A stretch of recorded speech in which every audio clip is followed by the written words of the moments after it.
സുഹൃത്തുക്കളെ, എനിക്ക് തോന്നുന്നത് ഈ മെയിൻ സ്ട്രീം മീഡിയാസിന് കൃത്യമായിട്ട് വിവരങ്ങൾ കിട്ടാനുള്ള സോഴ്സസ് ഇല്ല എന്നാണ് എനിക്ക് തോന്നുന്നത്. കാരണം അവർ പ്രചരിപ്പിച്ചുകൊണ്ടിരിക്കുന്നത് അമ്മയുടെ ഭാരവാഹികളുടെ ഓൺലൈൻ മീറ്റിംഗ് നടന്നു എന്നൊക്കെയാണ്. ഓൺലൈൻ മീറ്റിംഗ് നടന്നിട്ടില്ല, അത് വളരെ കൃത്യമായിട്ട് ഞാൻ പറയുകയാണ്. ഓൺലൈൻ മീറ്റിംഗ് നടന്നിട്ടില്ല. ചില കൂടിയാലോചനകൾ, ചില ആശയവിനിമയം പരസ്പരമൊക്കെ നടന്നിട്ടുണ്ട് എന്നുള്ളതാണ് എനിക്കറിയാൻ കഴിഞ്ഞിട്ടുള്ളത്. അതിൻ്റെ അടിസ്ഥാനത്തിലാണ് അങ്ങനെ ഒരു തീരുമാനത്തിലേക്ക് സിദ്ദിഖിൻ്റെ രാജിയിലേക്ക് കാര്യങ്ങൾ എത്തിയെന്നുള്ളത്. പക്ഷേ ഇനിയിപ്പോൾ അമ്മ അടുത്ത തീരുമാനം എന്തെടുക്കുന്നുള്ളതാണ് എനിക്ക് അത്ഭുതത്തോടെ നോക്കിയിരിക്കുന്നത്. കാരണം ഇവരിനിപ്പോൾ സെക്രട്ടറി ആക്കാൻ ഇതേ ക്വാളിറ്റിയിൽപ്പെട്ട ഇടവേള ബാബു വരുന്നു, അതിന് ശേഷം പിന്നീട് സിദ്ദിഖ് വരുന്നു. അതേ ക്വാളിറ്റിപ്പെട്ട കാറ്റഗറിപ്പെട്ട ഒരാളെ കിട്ടണമെന്നുണ്ടെങ്കിൽ ഇവർക്ക് ചെയ്യാൻ പറ്റുന്നത് സംസ്ഥാന സർക്കാരിനോട് കുറച്ച് കാലത്തേക്ക് ഇപ്പോൾ കുഞ്ഞനന്തനും കൊടിസുനിക്കും ഇവർക്കൊക്കെ കൊടുത്ത പോലെ ആ ഗോവിന്ദചാമിയെ പരോള് കൊടുത്ത് അയാളുടെ അമ്മയിൽ മെമ്പർഷിപ്പ് കൊടുക്കുക, ഓണററി അംഗത്വം കൊടുക്കുക, ആദരവ് പ്രത്യേക ഈ വിശിഷ്ട അംഗത്വം നൽകിയിട്ട് അമ്മയിലെടുത്ത് അദ്ദേഹത്തെ പിടിച്ച് സെക്രട്ടറി ആക്കിയായിരിക്കും ഇനിയിപ്പോൾ നല്ലത്. കാരണം എന്നാൽ മാത്രമേ ഇവർക്കൊക്കെ പിടിച്ചെടുക്കാൻ പറ്റുള്ളൂ. ഇവർക്ക് ഈ സൂപ്പർ താരങ്ങൾ എന്ന് പറയുന്ന ആൾക്കാർക്കും പേട്ടനും ഇവർക്കൊക്കെ ദിലീപിനുമൊക്കെ അവർക്ക് പറ്റുന്ന, അവരുടെ കയ്യിൽ നിൽക്കുന്ന, അവരുടെ ക്യാരക്ടറിൽ യോജിച്ച ഒരാളെ കിട്ടണമെന്നുണ്ടെങ്കിൽ തൽക്കാലം ഇപ്പോൾ ഫിലിം ഇൻഡസ്ട്രി എന്നുള്ളതിനേക്കാൾ കുറച്ചുകൂടി കഴിവ് തെളിയിച്ച ഒരാളാണ് ഗോവിന്ദചാമി. ഗോവിന്ദചാമിക്ക് പിണറായിൻ്റെ അടുത്ത് പറഞ്ഞു കഴിഞ്ഞാൽ പരോളും കിട്ടുമല്ലോ. കാരണം കൊടിസുനിക്കും കുഞ്ഞനന്തനും ഒക്കെ TP വധക്കേസിലെ പ്രതികൾക്കൊക്കെ ധാരാളം പരോൾ കൊടുത്ത സ്ഥിതിക്ക് ഗോവിന്ദചാമിക്ക് പരോൾ കൊടുക്കാനുള്ള റിക്വസ്റ്റ് കൊടുക്കുക, എന്നിട്ട് ഗോവിന്ദചാമിയെ പിടിച്ചിട്ട് അമ്മയുടെ സെക്രട്ടറി ആക്കിയായിരിക്കും നല്ലത്. കാരണം ഇതേ ക്വാളിറ്റിപ്പെട്ട ഇത്രയും എഫിഷ്യൻ്റായ, ഇത്രയും എലിജിബിളായ, ഇത്രയും റിസോർഡ് ആയിട്ടുള്ള വേറൊരാളില്ല ഇനിയിപ്പോൾ തൽക്കാലം. കുറച്ച് പേരൊക്കെ ഉണ്ട്, പക്ഷേ അവരിനിപ്പോൾ ഏറ്റെടുത്ത് കഴിഞ്ഞാൽ ഞങ്ങളിതാണെന്നുള്ളത് തെളിയുമല്ലോ. ഓക്കെ, ഇനി അടുത്തൊരു കാര്യം പറയാനുള്ളതെന്ന് വെച്ചാൽ ഈ പെൺകുട്ടി വളരെ എന്തൊരു മിടുക്കി പെൺകുട്ടിയാണ്.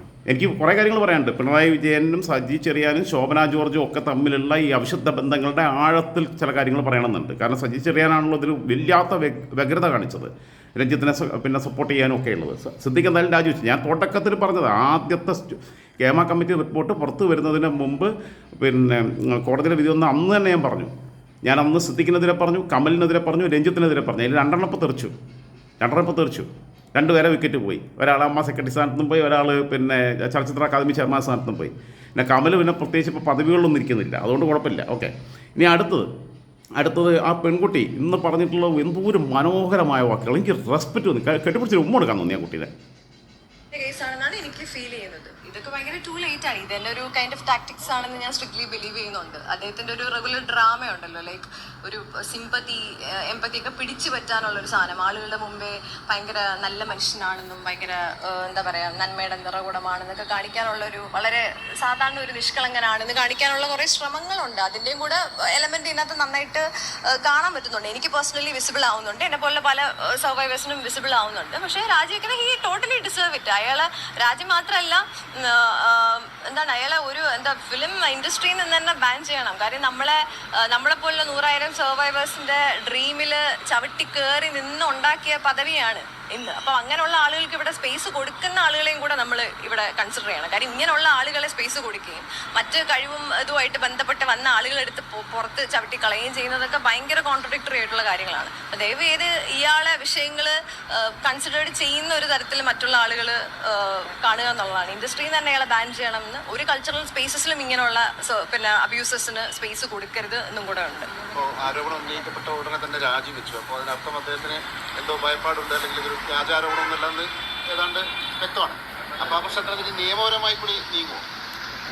ഞാൻ നിയമപരമായിട്ട് ഇപ്പം അങ്ങനത്തെ ഒരു ഡിസിഷൻ ഒന്നും തന്നെ ഇപ്പോൾ നിലവിലില്ല. എനിക്കറിയില്ല ഭാവിയിൽ അങ്ങനത്തെ എന്തെങ്കിലും ഒരു ഇതുണ്ടായിരിക്കുന്നത്. ഇപ്പം ഞാൻ പറഞ്ഞില്ലേ, ഇന്നലെ പറഞ്ഞ പോലെ എൻ്റെ കരിയറിലാണ് ഞാൻ കോൺസെൻട്രേറ്റ് ചെയ്യണത്, സെൽഫിലാണ്. നമുക്ക് ഈ നിയമപരമായിട്ട് ഇറങ്ങുമ്പോൾ കുറേ ഫാക്ടേഴ്സ് ഉണ്ട്. നമുക്ക് ഇമോഷണൽ ആയിട്ടുള്ള കുറേ ഫാക്ടേഴ്സും അതിനുവേണ്ടി കൊടുക്കാനുള്ള സമയം, ബേസിക്കലി അതിനുവേണ്ടി കൊടുക്കാൻ ഇൻവെസ്റ്റ് ചെയ്യാനുള്ള സമയം, ആ സോഴ്സുകളൊക്കെ നമുക്ക് ഇല്ലാത്തൊരു സമയത്ത് നമ്മൾ അതിന് വേണ്ടി ഇറങ്ങി കുറച്ചുകൂടെ നമ്മൾ ട്രോമാറ്റിക് ആണ്, ഓൾറെഡി ട്രോമാറ്റിക് ആണ്. ഇനി അത് എടുക്കാൻ വയ്യാത്തതുകൊണ്ടാണ്. അപ്പം അങ്ങനെ എന്തെങ്കിലും ഭാവിയിൽ ഒരു അഷുറൻസ് ഗവൺമെന്റിന്റെ ഭാഗത്തു നിന്ന് ഒരു റേ ഓഫ് ഹോപ്പ് തോന്നിക്കഴിഞ്ഞാൽ, ഒരു ഹോപ്പ് എനിക്ക് എവിടെയെങ്കിലും തോന്നിക്കഴിഞ്ഞാൽ, ഞാൻ ഇറങ്ങിക്കഴിഞ്ഞാൽ എൻ്റെ സമാധാനം, പ്രധാനമായി എൻ്റെ സമാധാനവും എൻ്റെ തൊഴിലും എൻ്റെ സ്വപ്നങ്ങളും സെക്യൂരിറ്റി ഉണ്ടാവും എന്നുള്ളൊരു സാധനം, കംഫർട്ട് ഉണ്ടാവും എന്നുള്ളൊരു അഷുറൻസ് എനിക്ക് ഗവൺമെന്റിന്റെ ഭാഗത്തും അല്ലെങ്കിൽ വേറെ ഈ പറയുന്ന പല സിസ്റ്റത്തിന്റെ ഭാഗത്തുനിന്ന് എനിക്ക് ഉണ്ടാവുകയാണെങ്കിൽ ഡെഫിനറ്റ്ലി ഞാൻ എന്തിനു ഇറങ്ങാണ്ടിരിക്കണം എന്നുള്ളതാണ്. ആരോപണം ഉന്നയിച്ചതിന് ശേഷം തുറന്നു കാട്ടപ്പെട്ടു, ആ വ്യക്തിയെ തുറന്നു കാട്ടപ്പെട്ടു. പക്ഷെ നിയമപരമായി കൂടി അദ്ദേഹത്തിന് ശിക്ഷ വാങ്ങിക്കൊടുക്കണ്ടേ? ശിക്ഷ വാങ്ങിക്കൊടുക്കണം. അത് ഒരു ടൈമിൽ ഉണ്ടായിരുന്നു. അത് ഫുള്ളി എൻ്റെ ഹാൻഡിലല്ല, എനിക്ക് ഇത്രയും ചെയ്യാൻ പറ്റുള്ളൂ എന്നുള്ളതാണ്. പിന്നെ ബാക്കിയെല്ലാം ഈ പറഞ്ഞ പോലെ എൻ്റെ കംഫർട്ടിൻ്റെ കാര്യം ഞാനൊരു ഇൻഡിവിജ്വലും കൂടിയാണല്ലോ. കുറച്ച് വർഷമേ ഞാൻ ഇവിടെ ജീവിക്കുള്ളൂ. അപ്പം അതിനിടയിൽ എനിക്ക് കളയാനുള്ള സമയവും പ്രധാനമായിട്ടില്ല എന്നുള്ളതാണ്. ഇദ്ദേഹത്തിൻ്റെ മെലോഡ്രാമ കണ്ട് നിൽക്കാൻ പറ്റാത്തതുകൊണ്ട് മാത്രമാണ് ഞാൻ എൻ്റെ ഭാഗത്തു നിന്ന് വന്ന എല്ലാ റെസ്പോൺസും എനിക്കിനി വയ്യ. ഇത് മീഡിയയിലും എല്ലായിടത്തും ഇങ്ങനെ വരുന്നതും അയാൾ ഓരോ ഫിലിമിൽ ഇങ്ങനെ ഒന്നാലോചിച്ച് നോക്കും. ഞാൻ ഈ തിയേറ്ററിനകത്ത് ഇരിക്കുമ്പോൾ എല്ലാ ഫിലിമിലും ഇദ്ദേഹം ഒരു ടൈമിൽ പറഞ്ഞത് ഇയാൾ ഫിലിമിൽ വരുന്നത് എനിക്ക് പ്രശ്നമാണ്, അതെനിക്ക് ഇഷ്ടമില്ലാത്തതുകൊണ്ടാണ്. എനിക്ക് അങ്ങനെ അല്ലാതെ അതിൻ്റെ രീതി എന്ന് പറഞ്ഞു കഴിഞ്ഞാൽ തിയേറ്ററിൽ നമുക്ക് ഓരോ മൂവിയിലും ഇയാൾ ഓരോ സീൻ ബൈ സീനിൽ വരുമ്പോഴൊക്കെ ഓരോ സർവൈവേഴ്സിനും അത് തോന്നുന്നുണ്ട്. അയാൾ ഡിസേർവ് ചെയ്യുന്ന ഒരു കാര്യമല്ല. നമ്മൾക്കിവിടെ അയാളുടെ ടാലൻറ്റോ അയാളുടെ സോക്കോൾഡ് മഹാനടനോ ഇതൊന്നും ഇവിടെ പറയേണ്ട ആവശ്യമില്ല. He's not a good human being, he's an attacker. നമ്മളെപ്പോലുള്ള 100,000 ആളുകളുടെ സ്വപ്നത്തിൽ ചവിട്ടി നിന്ന് കിട്ടുന്ന കാര്യങ്ങളാണ് അയാൾക്ക് ഇവിടെ കിട്ടുന്ന എല്ലാ തരത്തിലുള്ള പ്രിവിലേജും. അത് കട്ട് ചെയ്ത് കളയാൻ ഇവിടെ ഉള്ള ഓരോ പൊളിറ്റിക്കൽ സ്റ്റാൻഡിലുള്ള ഓരോ ആളുകളും, അത് ബീറ്റ് പുതിയ ഡയറക്ടേഴ്സ് ആണെങ്കിലും സ്ക്രിപ്റ്റ് റൈറ്റേഴ്സ് ആണെങ്കിലും ദയവേത് ഇതൊക്കെ മനസ്സിലാക്കണം. അല്ലാതെ അവർക്ക് വീണ്ടും ഇനിയും അയാൾക്ക് കൊടുക്കാൻ 100,000 ഓപ്പർച്യൂണിറ്റീസ് അയാൾക്ക് കൊടുക്കാൻ ഇവിടെ ആൾക്കാർ ഉണ്ടാവും എന്നുള്ളതാണ്. ഈ തുറന്നു പറച്ചിലിന് ശേഷം ഏതെങ്കിലും തരത്തിലുള്ള ഒത്തുതീർപ്പിനോ അല്ലെങ്കിൽ ഭീഷണിയോ അങ്ങനെ എന്തെങ്കിലും ഉണ്ടായിരുന്നു? ഈ ടൈമിൽ അങ്ങനെ ഉണ്ടായിട്ടില്ല. പക്ഷെ മുമ്പേ ഞാൻ പറഞ്ഞില്ലേ, ആ സമയത്ത് ഇതുപോലെ വേറെ പല കോളും അനോണിമസ് ആയിട്ട് വരുന്നു, അൺനോൺ ആയിട്ടൊക്കെ വരുന്നുണ്ട്. അത് ഇവർ വഴിയാണ് നമുക്ക് 100% അറിയാം. കാര്യം മ്യൂച്വലായിട്ട് അറിയുന്ന കാര്യങ്ങൾ അവർ സംസാരിക്കുന്നു. സോ ഈ ടൈമിൽ അത് ഡെഫിനറ്റ്ലി തോന്നിയിട്ടില്ല. ഈ ടൈമിൽ എനിക്ക് കുറച്ചുകൂടെ എനിക്ക് ഒബ്സർവ് ചെയ്യാൻ പറ്റിയത് ഒരു ചെറിയൊരു ഷിഫ്റ്റ് ഓഫ് ചേഞ്ച് ഇവിടെ ഉണ്ട്. സൊസൈറ്റിയിൽ നിന്നാണെങ്കിലും ഒക്കെ ആ ഒരു അറ്റാക്ക് നേച്ചർ ആണെങ്കിലും ആളുകൾ somewhere they are ready to listen. ഇവർക്ക് എന്താ പറയാനുള്ളത് ഒന്ന് ഒബ്സർവ് ചെയ്യാം, അല്ലെങ്കിൽ പഠിക്കാം എന്നുള്ളൊരു കൈൻഡ് ഓഫ് ഒരു നമുക്ക് ഒബ്വിയസ്ലി 1 to 2% അവിടെ കിടപ്പുണ്ട്. അല്ലാത്ത കുറേ ആളുകൾ നമ്മളെ മോശമായിട്ട് കരുതുന്ന ആളുകൾ. പക്ഷെ ഒരു ചേഞ്ച് ഇല്ല എന്ന് പറയാൻ പറ്റൂല. ചേഞ്ച് തുടങ്ങി.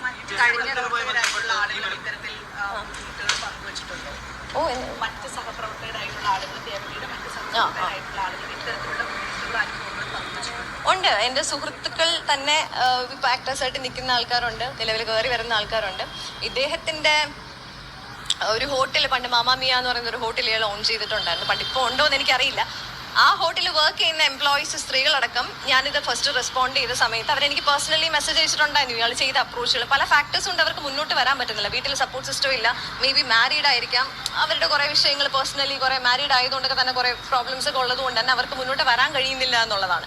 അപ്പം ഇഷ്ടംപോലെ എൻ്റെ ഫ്രണ്ട്സ് ആണെങ്കിലും എനിക്ക് അറിയുന്ന കുറച്ച് ചേച്ചിമാരാണെങ്കിലും ഒക്കെ ഇദ്ദേഹം അതെല്ലാം അവർ ഷെയർ ചെയ്യുന്ന എങ്ങനെയാണ്, വിത്ത് എവിഡൻസസ് ഇതാണ്. ഇയാൾ അയച്ച അക്കൗണ്ടിൽ നിന്നിട്ട് അയാൾ മെസ്സേജ് അയക്കുന്ന കാര്യങ്ങൾ സെയിം അക്കൗണ്ട്, അയാൾ എനിക്ക് അയച്ചിരിക്കുന്ന സെയിം അക്കൗണ്ടിൽ നിന്ന് തന്നെ വേറൊരു കുട്ടീനെ അപ്രോച്ച് ചെയ്തിരിക്കുന്നതും എൻ്റെ കയ്യിൽ ഉണ്ട്. ഇതെല്ലാം നമ്മുടെ കയ്യിലുണ്ട്. ലൈക്ക് ഇയാൾ വാട്സപ്പ് ഇതൊക്കെ യൂസ് ചെയ്താണ് ഒരു സമയത്ത് നമ്മളെടുത്ത് സംസാരിച്ചത്. രേവതിയുടെ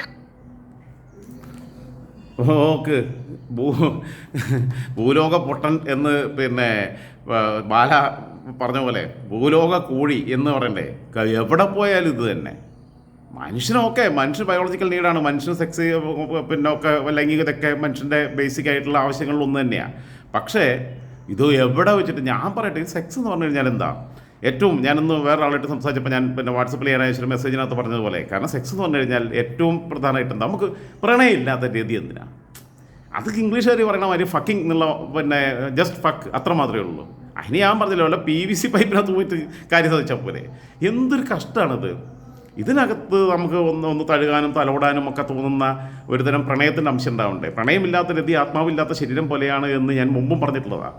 അപ്പം മറ്റൊന്ന്, നമ്മുടെ ഇണയുടെ ആണാവട്ടെ പെണ്ണാവട്ടെ അവരുടെ പങ്കാളിയുടെ ഒരു സാറ്റിസ്ഫാക്ഷനാണല്ലോ നമ്മളെ ഏറ്റവും വലിയ നിർവൃത്തിയായിട്ട് വരുന്നത്. എല്ലാ ഓർഗാസത്തിനും മേളിൽ നിൽക്കുന്ന അതാണ്.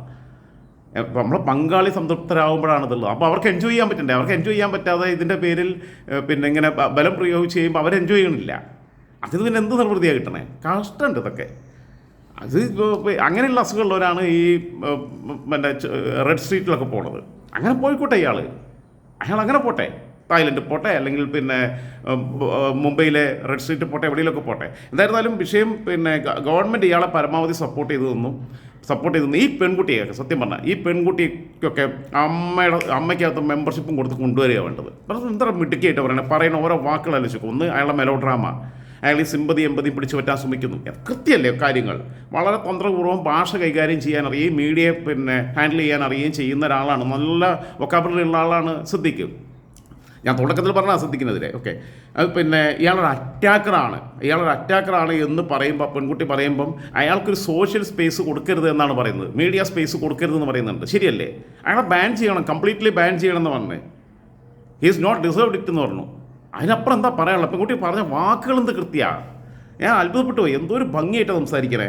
ഈ പിന്നെ he's not a good human being എന്ന് പറഞ്ഞു. മനുഷ്യത്വത്തിൻ്റെ അംശം പോലും തൊട്ടിട്ടില്ലല്ലോ. അതുകൊണ്ടല്ലേ ഇയാൾ ആരെങ്കിലുമൊക്കെ ഇഷ്ടം തോന്നിയ സെക്ഷൽ ഫേവർ യൂക്കൊക്കെ ചെയ്യുന്നതിന് കുഴപ്പമില്ല. പക്ഷേ അതിന് വഴങ്ങാത്തതിൻ്റെ പേരിൽ ഒരാളുടെ കരിയർ നശിപ്പിക്കുക, അയാളെ ടോർച്ചർ ചെയ്യുക, അയാളെ ഫോളോ ചെയ്യുക, അയാളെ വേട്ടയാടുക എന്ന് പറയുമ്പം അത് വൃത്തികെട്ട സ്വഭാവമാണ്. അത് വൃത്തികെട്ട സ്വഭാവമാണ്. ആളുകൾക്ക് ആരോട് അങ്ങോട്ടും ഇങ്ങോട്ടൊക്കെ ഇഷ്ടമൊക്കെ തോന്നും, ക്രിസ്റ്റു തോന്നും, ഒക്കെ ഉണ്ടാവും. അത് സംസാരിക്കുക, ഒരു വട്ടം പറയാം, 2 വട്ടം പറയാം, 3 വട്ടം പറയാം. പിന്നെ അതിനുമുണ്ട് പ്രായവും കാലമൊക്കെ. കൊച്ചുമക്കളെ പ്രായമുള്ളവരുടെ അടുത്തല്ല പോകേണ്ടത്. അതും മനസ്സിലാക്കണം. ഈ പിന്നെ വേറൊന്നും ഇതിനകത്ത് പറയാനുള്ളത്, ഈ ഇപ്പോൾ തിലകനെയൊക്കെ ഇവർ അത് ഇതേപോലെ തന്നെയല്ലേ ടാർഗറ്റ് ചെയ്തത്. തിലകന് കുറച്ച് പുള്ളിയുടെ ഒരു പിന്നെ ഞാനെന്നുള്ള ഭാവം ഉണ്ടായിരുന്നു. പക്ഷേ എന്നാൽ തന്നെ ടാലൻ്റായിട്ടുള്ള നടനല്ലേ. സിദ്ദിഖ് നല്ല നടനാണ്, അതിൽ സംശയമൊന്നുമില്ല. സിദ്ദിഖിൻ്റെ എനിക്ക് ഭയങ്കര ഇഷ്ടമാണ്. സിദ്ദിഖിൻ്റെ വോയിസ് മോഡുലേഷനൊക്കെയാണ്. സിദ്ദിഖ് നന്നായിട്ട് പാട്ട് പാടും, സിദ്ദിഖ് നന്നായിട്ട് സംസാരിക്കും, ഒക്കെ ഉണ്ട്. പക്ഷേ ഹൃദയവിശുദ്ധി എന്ന് പറയുന്നൊരു സാധനം ഉണ്ടാവണം. നേരും നെറി ഉണ്ടാവണം. പച്ചമലയാളത്തിൽ പറഞ്ഞാൽ നേരും നെറി, അച്ചടി ഭാഷയൊക്കെ ഒഴിവാക്കാം. പിന്നെ സജി ചെറിയാൻ എന്ന് പറയുന്നതിനോട് എനിക്ക് ഭയങ്കര വെറുപ്പ് തോന്നുന്നുണ്ട്. അയാൾക്ക് 3 പെൺകുട്ടികളാണ്, 3 പെൺമക്കളുടെ അപ്പനാണ് സജി ചെറിയാൻ. ചെങ്ങന്നൂരിൽ നിന്നുള്ള MLA ആണ്, മന്ത്രിയാണ്, ഒക്കെയാണ്. ഉപതെരഞ്ഞെടുപ്പിലാണ് ആദ്യം മത്സരിച്ച് വിജയിക്കുന്നത്. ആ സജി ചെറിയാനെ എത്രത്തോളം രഞ്ജിത്തിനെ സപ്പോർട്ട് ചെയ്യാൻ വേണ്ടി ശ്രമിച്ചു. രഞ്ജിത്തിൻ്റെ വക്കീലിനെ പോലെ നിന്ന് സംസാരിച്ചു. അയാളെ ക്രെഡിബിലിറ്റി മുഴുവൻ കളഞ്ഞില്ലേ. 3 പെൺമക്കളുടെ പിതാവാണ്. മക്കളെയൊക്കെ എങ്ങനെയാണ് ഈ മെഡിസിന് പിന്നെ ബാക്കിയുള്ള ക്യാപിറ്റേഷൻ ഫീസൊക്കെ കൊടുത്ത് എത്ര കൊടുത്തു എന്നുള്ള കണക്കൊക്കെ അയാൾ പറയണം. അയാൾക്ക് എങ്ങനെയാണ് ഇത്രയും വലിയ സ്വത്തുണ്ടായതെന്നുള്ളത്. ട്രസ്റ്റിന് വേണ്ടിയിട്ട് എൻ്റെ സ്വത്തൊക്കെ എഴുതി വെച്ചിട്ടുണ്ടെന്നൊക്കെ പറയുമ്പം അതൊരു വശത്ത് പറയുമ്പോഴും ഈ പെൺകുട്ടികളെ എങ്ങനെയാണ് മെറിറ്റിലല്ലോ എല്ലാവരും മെഡിസിന് പിന്നെ ചേർന്നതൊന്നും. അതൊക്കെ പറയേണ്ട കാര്യങ്ങളാണ്. സജി ചെറിയാൻ ഗവൺമെൻറ്റിൻ്റെ ഭാഗത്തുനിന്ന് നിരുപാധികമായ സപ്പോർട്ട്, നിരുപാധികമെന്ന് ഞാൻ പറയുന്നില്ല, അൺകണ്ടീഷണലല്ല, ചില കണ്ടീഷൻസ് ഉണ്ട് അവിടെ, ചില കാര്യങ്ങളുണ്ട്. അങ്ങോട്ടും ഇങ്ങോട്ടൊക്കെ തമ്മിലുള്ള കൂട്ടുകച്ചവടം ഉണ്ടാവും. ഇല്ലെങ്കിൽ എന്തിനായിരുന്നു രഞ്ജിത്തിനെ ഇത്രയും പ്രൊട്ടക്ട് ചെയ്ത് കുറേ സംസാരിച്ചത്? ഇപ്പോൾ രക്ഷയില്ലാത്തതുകൊണ്ടല്ലേ രാജീവ് പിന്നെ വെക്കേണ്ടി വന്നത് അയാൾക്ക്. പിന്നെ ശോഭന ജോർജിനും പിണറായിയും തമ്മിലുള്ള ബന്ധത്തിൻ്റെ കണ്ണി സജി ചെറിയാനാണ്. അതുകൊണ്ട് സജി ചെറിയാനോട് വല്ലാതെ പിണറായിക്ക് വർത്താനം പറയാൻ പറ്റില്ല. സജി ചെറിയാൻ്റെ ബൈ ഇലക്ഷൻ സമയത്താണ് ശോഭന ജോർജ് അതിന് മുമ്പ് ചെങ്ങന്നൂർ നിന്ന് വരുമ്പം കോൺഗ്രസ്സിൽ വലിയ പണി നിർത്തിയിട്ടില്ല. അന്ന് കരുണാകരൻ്റെ പെറ്റായിട്ടാണ് വരുന്നത്. പിന്നെ പിണറായി വിജയൻ്റെ പെറ്റായിട്ട് എങ്ങനെ മാറി? ആ രൂപാന്തരത്തിനിടയിൽ സജി ചെറിയാന് വലിയ പങ്കുണ്ട്. സജി ചെറിയാൻ്റെ ബൈ ഇലക്ഷൻ സമയത്ത് അതിനിടയ്ക്ക് ശോഭന ചെങ്ങന്നൂർ വിശ്വനാഥിന് സീറ്റ് കൊടുത്തപ്പോൾ പ്രതിഷേധിച്ച് ഒറ്റയ്ക്ക് മത്സരിച്ചു നോക്കി. അന്ന് ശോഭനയുടെ ശക്തി നമ്മൾ കണ്ടത്. ആകെ 10,000 വോട്ടാണ് കിട്ടിയേ. കുറേ കാലം പ്രതിനിധീകരിച്ച മണ്ഡലത്തിൽ എല്ലാ അരമനകളും ഒക്കെ കയറി ഇറങ്ങി. എന്നിട്ടും നാട്ടുകാർ തള്ളിക്കളഞ്ഞ് ആകെ 10,000 വോട്ടാണ് കിട്ടിയേ ശോഭനയ്ക്ക്. അത്ര കപ്പാസിറ്റി ഉള്ള ആളാണെങ്കിൽ അങ്ങനെയാണെങ്കിൽ കഴക്കൂട്ടത്ത് പണ്ട് വാഹിദ് മുസ്ലിം ലീഗിന് ആ സീറ്റ് കൊടുത്തപ്പോൾ സ്വതന്ത്രനായിട്ട് മത്സരിച്ച് റിബലായിട്ട് മത്സരിച്ച് വിജയിച്ചില്ലേ. കഴിവുള്ളവന് ജയിക്കാൻ പറ്റും. അങ്ങനെ എത്ര പേര് ജയിച്ചിട്ടുണ്ട്? അങ്ങനെയുണ്ട്. ആകെ 3,000 വോട്ടാണ് കിട്ടിയേ അത്രയും കാലം. 3,000 വോട്ട് തന്നെ ഇപ്പോൾ ഒരു പഞ്ചായത്തിൽ എത്ര വോട്ടാണ് കിട്ടണേ? 10-500 വോട്ട് പോലും ഇല്ല. അങ്ങനെ ചെങ്ങന്നൂർ പിന്നെ ദയനീയമായി പരാജയപ്പെട്ടതാണ്. പിന്നെ തിരുവനന്തപുരത്തോടെ കൊണ്ട് 8 പ്രാവശ്യം നിർത്തി തോന്നുന്നു, അന്ന് തോറ്റു. എന്നിട്ട് ശോഭന ഈ CPM-ൻ്റെ ഇങ്ങനെ ചെങ്കുടി വീശി ഈ കുണുങ്ങി കൊഞ്ചിക്കുളഞ്ഞാണല്ലോ സംസാരിക്കുക. അങ്ങനെ പിന്നെ ഒരു പ്രത്യേക ഭാവത്തിലാണ്. അങ്ങനെ കേരള പൊളിറ്റിക്സിൽ വേറെ ആരും കണ്ടിട്ടില്ല. അങ്ങനെ വന്ന ശോഭനയെ പിന്നീട് എന്താ ചെയ്യണേ? ശോഭനയെ പിടിച്ചിട്ട് 1ാം പിണറായി സർക്കാർ വന്നപ്പോൾ നേരെ കൊണ്ടുപോയി KTDC-യിലല്ല ഖാദി ബോർഡിൻ്റെ ചെയർപേഴ്സണാക്കി. ഇപ്പം നമ്മളെ പി ജയരാജൻ ഇരിക്കുന്ന കസേര, പി ജയരാജൻ ശോഭന ജോർജിൻ്റെ പിൻഗാമിയാൻ വേണ്ടി വന്നു. CPM-ൻ്റെ വലിയ ഗുണാണ്ടറായിരുന്നു. എന്നിട്ട് ഈ ശോഭന ജോർജിനെ അങ്ങനെ കൊണ്ടു നിർത്തിയപ്പോൾ ശോഭന ജോർജ് ഖാദി ബോർഡിൽ വലിയ പരിഷ്കാരങ്ങളൊക്കെ കൊണ്ടുവന്നു. അവരെ ഒരു ഖാദി ബോർഡിൻ്റെ സ്വന്തം ബ്രാൻഡ് ഷർട്ട് അടിച്ചിറക്കി. ആ ഷർട്ടിൻ്റെ പേരിട്ടത് സഖാവ് എന്ന്. എന്നിട്ട് ശോഭന അന്ന് മാധ്യമങ്ങളോട് പറഞ്ഞ വാക്കുണ്ട്, സഖാവ് എന്ന് പറയുമ്പം എനിക്ക് സഖാവ് പിണറായി വിജയനെയാണ് ഓർമ്മ വരുന്നത്. അതുകൊണ്ട് പിണറായി സഖാവ് തന്നെ ആ ബ്രാൻഡ് പുറത്തിറക്കണം എന്നാണ്, അതിൻ്റെ ഉദ്ഘാടനം നിർവഹിക്കണം എന്നാണ് എൻ്റെ ആഗ്രഹം എന്ന് പറഞ്ഞ് പിണറായി വന്നിട്ടാണ് ഈ സഖാവ് എന്നുള്ള ഈ ബ്രാൻഡ് ഷർട്ട് റിലീസ് ചെയ്യുന്നത്. അത് ആദ്യമായിട്ട് അതിൻ്റെ ഉദ്ഘാടനം കർമ്മം നിർവഹിക്കുന്നത് പിണറായി ഉദ്ഘാടനം ചെയ്തതേ ഓർമ്മയുള്ളൂ. പിണറായി ഉദ്ഘാടനം ചെയ്തതോടുകൂടി നാട്ടുകാർക്കൊന്നും പിന്നെ ഇപ്പോൾ ഈ സഖാവ് എന്ന് പറയുമ്പോൾ അതിൻ്റെ ബ്രാൻഡ് അംബാസഡറായിട്ട് പിണറായി വിശേഷിപ്പിക്കുകയും കൂടി ചെയ്തതോട് കൂടിയിട്ട് നാട്ടുകാരും ഷർട്ട് മേടിച്ചില്ല. ഉദ്ഘാടനം ചെയ്ത് ഓർമ്മയുള്ളൂ. അത് അതേമാതിരി ചെതലരിച്ചും പൊടി പിടിച്ചും ഖാദി ബോർഡിൻ്റെ ഗോഡൗണിൽ കെട്ടിക്കിടന്നു സഖാവ്. സഖാവ് എന്ന് പറയുമ്പോൾ എനിക്ക് എൻ്റെ പിണറായി വിജയനെ മാത്രമേ ഓർമ്മ വരുന്നുള്ളൂ എന്ന്. പിന്നെ ശൈലജ ടീച്ചറെ പോലെ വളരെ എഫിഷ്യൻ്റായിട്ടുള്ള പിന്നെ ഒരു ക്യാബിനറ്റ് അംഗമായിരുന്ന ടീച്ചർക്ക് വീണ്ടും മട്ടന്നൂരിൽ നിന്ന് ജയിച്ചിട്ടും അവർക്ക് മന്ത്രിസഭയിൽ ഇടം കൊടുത്തില്ല, 2ാം ടേമില്ല. ഇങ്ങേർക്ക് 2ാം ടൈം ആവാം മുഖ്യമന്ത്രി സ്ഥാനത്ത്, ബാക്കിയുള്ളവർക്ക് പാടില്ല. 2ാം ടൈമില്ല. അവരുടെയും അതേപോലെ തന്നെ വിദ്യാഭ്യാസ മന്ത്രി രവി മാഷിൻ്റെയും കഴിവ് കൊണ്ട്, പ്രൊഫസർ രവീന്ദ്രനാഥിൻ്റെയും കഴിവ് കൊണ്ടാണ് അവരുടെ ഇമേജ് കൂടി വെച്ചിട്ടാണ്. കാരണം പൊതുവിദ്യാഭ്യാസ രംഗത്തും ആരോഗ്യ മേഖലയിൽ ഇവർ രണ്ടുപേരും ശക്തമായിട്ട് ഇടപെട്ടു. ഇപ്പോൾ വീണ ജോർജിനൊന്നും അതിന് പറ്റൂല. വിദ്യാഭ്യാസ മന്ത്രിയായിട്ട് ശിവൻകുട്ടി പരാജയം അതേമാതിരി ആയിരുന്നില്ല രവീന്ദ്രനാഥും പിന്നെ ശൈലജ ടീച്ചറും. ശൈലജ ടീച്ചറെ കുഴപ്പം കൊണ്ടല്ല ഇപ്രാവശ്യം വടകര തോറ്റതുപോലും. ഒരു വശത്ത് ഇവരെല്ലാം തോൽപ്പിക്കാനുള്ള കളിയെടുത്തു. സതിദേവിയും ജയരാജനും ലതികയും പിന്നെ മോഹനനും ഒക്കെ കൂടെ കൂടിയിട്ട് പിന്നെ ഇവരെ തോൽപ്പിക്കാൻ വേണ്ടി നിർത്തി തോൽപ്പിക്കാൻ വെട്ടക്കാക്കി തനിക്കാക്കുക എന്നുള്ളതാണ് ചെയ്തത്. അങ്ങനെ തോൽപ്പിച്ചതാണ്. തോൽക്കാനുള്ള അല്ലെങ്കിൽ തോക്കുമായിരുന്നു, ഭരണവിരുദ്ധ വികാരം ഉണ്ടായിരുന്നു. പക്ഷേ ഏറ്റവും പിന്നെ വലിയ മാർജിനിൽ ഷാഫി ജയിക്കണം എന്ന് ആഗ്രഹിച്ച് ഇവർ അതിന് വേണ്ടിയിട്ട് പണിയൊക്കെ എടുത്തത്. എന്താ പൊട്ടന്മാരാ ബാക്കിയുള്ളവരൊക്കെ. എന്നിട്ട് ഈ ശൈലജ ടീച്ചർക്ക് മന്ത്രിസ്ഥാനം കൊടുക്കാതിരുന്നിട്ട് പിന്നെ ഈ ശോഭന ജോർജിന് വീണ്ടും ഭരണം വന്നപ്പോൾ ആദ്യം 5 കൊല്ലം അപ്പുറത്തിരുന്നു. ഏത് ഗാന്ധി ബോർഡിൻ്റെ chairperson, state car, staff, allowance, കാര്യങ്ങളെല്ലാം ഉണ്ട്. മുൻ എം എൽ എ എന്നുള്ള നിലയ്ക്ക് ഉള്ള പിന്നെ പെൻഷൻ കുറേ കിട്ടുന്നുണ്ട്. അതിന് പുറമെയാണ് ഇതെല്ലാം. തീറ്റിപ്പൂറ്റിയങ്ങ് വളർത്തുക പിണറായിക്ക്. എന്താണ് പിണറായി ശോഭന ജോർജും തമ്മിലുള്ള ബന്ധം? ഇവിടെ ഈ പാർട്ടിക്കകത്ത് സാധാരണക്കാരായിട്ടുള്ള എത്രയോ വനിതകൾ SFIയിലൂടെയും DYFIയിലൂടെയും മഹിളാ അസോസിയേഷനിലൂടെയും വന്നിട്ട് സമരരംഗത്തിറങ്ങുകയും പാർട്ടിക്ക് വേണ്ടി ജീവിതം ഹോമിക്കുകയും ത്യാഗങ്ങൾ സഹിക്കുകയും ലാത്തി ചാർജിന് ഇരയാകുകയും ഒക്കെ ചെയ്തിട്ടില്ലേ? കണ്ണീർ വാതകം പ്രയോഗത്തിന് ഇരയാകുകയും ജലപീരങ്കിക്ക് ഇരയാകുകയും ഒക്കെ ചെയ്തിട്ടില്ലേ? ജയിലിൽ കടന്നവരില്ലേ? എത്ര പെൺകുട്ടികൾ, സ്ത്രീകൾ ഒക്കെ ഇല്ലേ? അവരെ ആരെങ്കിലും ഇങ്ങനെ പരിഗണിക്കുന്നുണ്ടോ? ഇന്നലെ വന്നവരൊക്കെ എടുത്തിട്ട് മടിയിലിരുത്തി ഓമനിച്ച് പിന്നെ അധികാരത്തിൻ്റെ അകത്തളങ്ങളിൽ ഇങ്ങനെ സുഖശീതളമേൽ ജീവിക്കാൻ വേണ്ടിയിട്ടുള്ള അവസരങ്ങൾ ഒരുക്കി കൊടുക്കുക. 2ാമത്തെ മന്ത്രിസഭ വന്നപ്പോൾ നേരെ പിടിച്ച് ഔഷധിയോ എന്തോ ഒരു സാധനമുണ്ട്, അതിൻ്റെ തലപ്പത്തിരുത്തി ജയരാജനെ എവിടെയും കൊണ്ടു കൂടിയിരുത്തി ഗാന്ധി ബോർഡിൽ. ആദ്യം ഗാന്ധി ബോർഡ് കൊടുത്തത് നമ്മുടെ ചെറിയ ഫിലിപ്പിനാണ്. ചെറിയ ഫിലിപ്പ് വേണ്ടാന്ന് വെച്ചിട്ട് ചെറിയ ഫിലിപ്പ് തിരിച്ച് കോൺഗ്രസിലേക്ക് പോയി. എനിക്ക് ഇതിലാവുള്ളൊരു ബെഞ്ച് കിട്ടിയാൽ മതി കിടന്നുറങ്ങാനെന്ന് പറഞ്ഞിട്ട് പോയി, മടുത്തു. അതുകൊണ്ട് കുറേ കാലം ഇവരെ സഹയാത്രികനായിട്ട് നിന്നതാണ്. എന്നിട്ട് ഈ ശോഭന ജോർജിനെ 2ാമത്തെ കൊണ്ടുവന്നപ്പോൾ, അതായത് ശൈലജ ടീച്ചർക്ക് 2nd ടൈം ഇല്ല, പിണറായി വിജയന് 2nd ടൈം, ശോഭന ജോർജിന് 2nd ടൈം.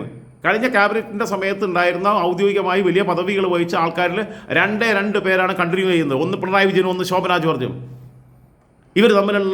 ഇവരെ തമ്മിൽ അടുപ്പിച്ചത് സജി ചെറിയാനും. അതുകൊണ്ട് സജി ചെറിയാനെ പിണറായി വിജയന് തള്ളിപ്പറയാൻ പറ്റില്ല. പറഞ്ഞാൽ കുറച്ച് കൂടിപ്പോവും. എന്തായാലും പിന്നെ ഒരു കാര്യമുണ്ട്, ഞാൻ വീണ്ടും പറയുന്നു, അമ്മയുടെ ഓൺലൈൻ മീറ്റിംഗ് നടന്നിട്ടില്ല, കമ്മ്യൂണിക്കേഷൻ നടന്നിട്ടുണ്ട്. ഒരു കളക്റ്റീവ് ഒപ്പീനിയൻ്റെ ഭാഗമായിട്ട് ആണ് പിന്നെ ഇദ്ദേഹം സ്വമേധയാ രാജിവെക്കുന്നത്. അതാണ് ഉചിതമായ തീരുമാനം എന്നുള്ള ധാരണയുടെ അടിസ്ഥാനത്തിലാണ്. ഓക്കെ, ശരിയെന്നാൽ.